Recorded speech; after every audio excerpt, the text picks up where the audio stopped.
Week 3, Day 21. The Eucharist in You. Day 21. Our Daily Bread. I can do all things through Christ who strengthens me. Philippians 4 verse 13. An organization without a strategic plan is likely to massively underperform or fail. The same is true of an individual's spiritual life. Where there is no plan, progress will be hampered. Toward the end of each year, I encourage leaders to gather their teams and discuss this question: what is the one thing that would change everything? This consecration is your one thing now, but I would like to encourage you to be constantly thinking about this question in relation to your spiritual life. What is the one thing that would change everything? Consecration to the Eucharist created a huge paradigm shift in my spiritual life. And there have been other singular habits that had outsized impact over the years. The first was when I started stopping by church to pray 10 minutes a day each morning when I was in high school. My spiritual mentor had challenged me to do this. The second was the first time I really read the Gospels for 15 minutes each day. The third was daily Mass. I didn't go every day. When I was about 16, my spiritual director had challenged me to go to daily Mass one day each week, so I began attending Mass on Tuesday evenings at our parish. It was at Mass during the week that I discovered the genius of Catholicism and the beauty of the Mass celebration. It was at this quiet and intimate daily Mass experiences that this sacred ritual really began to ignite my love for Catholicism. I would follow the opening prayer, the readings, and the closing in my missal, and the words began to probe my heart and ignite the fire in my soul. By some grace, I started to listen to the prayers of the Mass, really listen, and it was like the pieces of the puzzle coming together. It was only then that I began to see the incredible vision God has for our lives, for His Church, and for the world.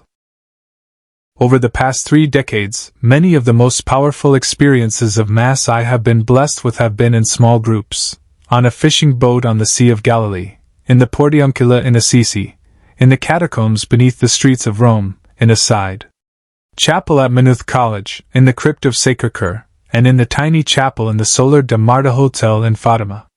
Now I would like to ask you something. Would your life be better if you went to Mass every day? I understand that it may not be possible, but don't completely dismiss it.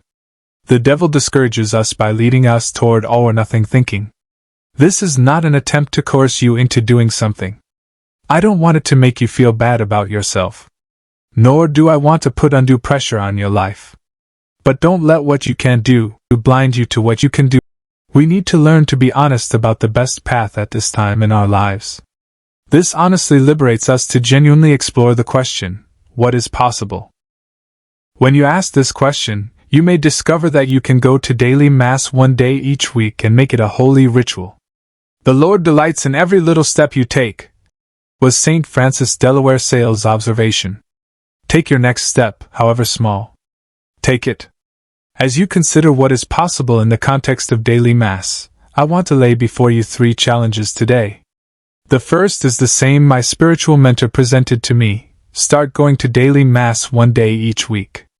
The second is to choose 1 week each year and go to Mass every day for a week. The third is to make the spiritual communion we have been praying each day at the end of these reflections a part of your daily routine of prayer every day after we finish this 33-day journey to your Eucharistic consecration. This will forever change the way you experience the Our Father when you pray. Give us this day our daily bread. What is the one thing that would change everything? This is the question we began today with. The answer is daily encounter with the Eucharist.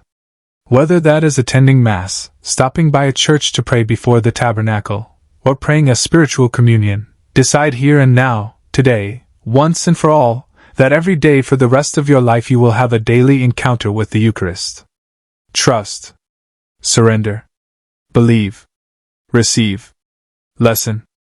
Decide today to have a daily encounter with the Eucharist every day for the rest of your life. Virtue of the day. Devotion. The virtue of devotion consists of loyal, loving, consistent, and enthusiastic desire to please God in all things. It is a specifically religious act, chosen deliberately and freely and directed toward God. Who or what would an outside observer deduce you are devoted to? Too many people misplace their devotion. Be careful not to misplace yours. To give something that belongs to God to anyone or anything else is a grave disorder. Spiritual communion. Jesus. I believe that you are truly present in the most holy sacrament of the Eucharist. Every day I long for more of you. I love you above all things, and I desire to receive you into my soul. Since I cannot receive you sacramentally at this moment, I invite you to come and dwell in my heart. May this spiritual communion increase my desire for the Eucharist. You are the healer of my soul. Take the blindness from my eyes, the deafness from my ears, the darkness from my mind, and the hardness from my heart. Fill me with the grace, wisdom, and courage to do your will in all things. My Lord and my God, draw me close to you, nearer than ever before. Amen.